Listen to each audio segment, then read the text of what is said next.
And I approved that John was a friend with the heavens. Since I got saved before, these news I'm about to tell you, I've only seen with John. And I don't even know if I'm going to see this again. And as we were praying, God told us to tell John to pray and to sanctify himself, because he's now going to go beyond the dates of 15. And that's the first time I've heard of that. And the things of God is of secret. And God told us that. So we prayed and we asked. We prayed and we asked and we did everything. And nothing changed. And after that, there's a word that came that said John must pray for 3 days. He must pray by himself without another person. And if it's possible, just visit him where he is. John prayed for 3 days. He prayed for 3 days. And he finished his time. And then after ending his prayer, and then what came next, his wife knows. But I thank God. And what amazes me about John, a funeral sometimes goes very different from what you were prepared. The funeral of John has been prepared in a level that is very scary. A funeral that you also might wish for yourself. It is a funeral that the family could not invite for themselves. It is a funeral that God said for himself. It is a funeral that God said, I need you. The things that you see here yourself. It is a sign that can tell you who John was. So be comforted. There's no sadness. We are in a conference to thank God. Because God thought about John and called him. And now he's sitting at the kingdom of God. So we are comforted as a church. We are very comforted as a community. And we are very strong as a church.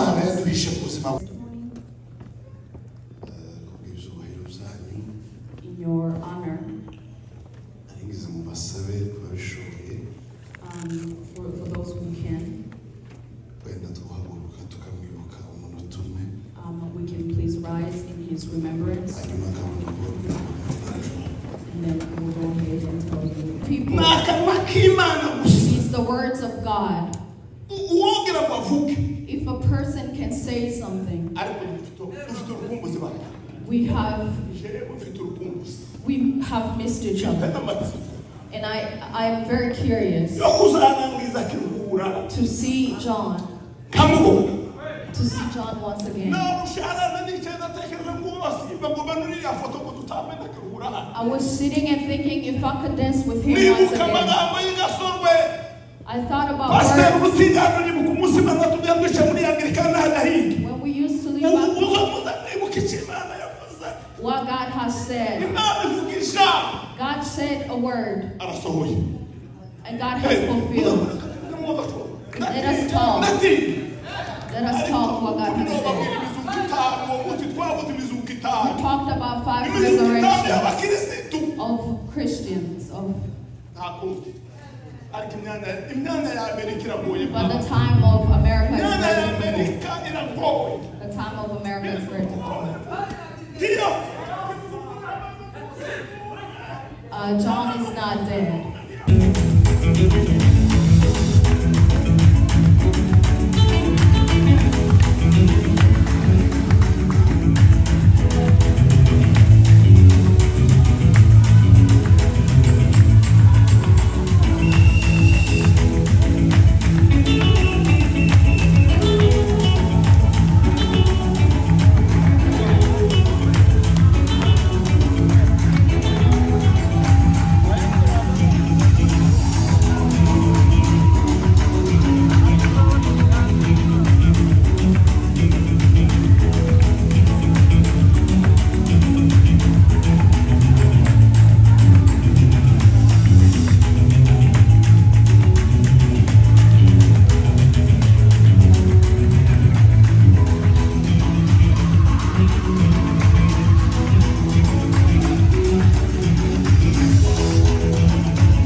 mvuge suko mutinyutse arambwira ngo shanga yatashe atagwaje yavuze ari isima ategura abana baje kwishura umugore aratwara umugore ngo abakwe bakabanye amasaha make aho minota arataha biraro tugomba kuza kwicara tukirangiza kandi umugabo wanje uko yatashe tutabaye kwa mwacu yatashe tubizi barashobora tugira ngo hari n'ibindi kareba mu muwaje kabona kawe kasubutsa amaso yanjye bagatahari mama arashaje pe kandi ndavuga kavuga tahari neza ni mama ariko siko byagenze umugabo waje aritunganya mukuja kugenda kuko Remembrance wacu bishopo yakoze iminsi 3 y'amafungo yayikoze hari ku cyumweru arambwira ngo jewe ndasengera kwa Rugaje muri basement namuge murazi bino bihe hari igihe bagweze shitse kozwana n'icumweru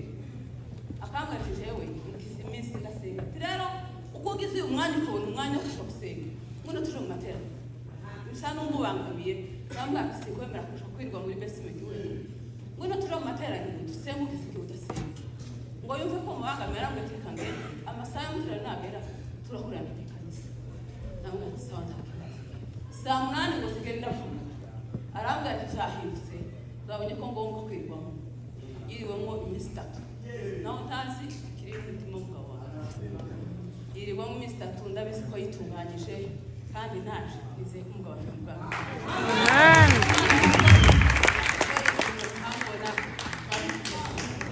ntabwo bafite imana yataramiye izatubesha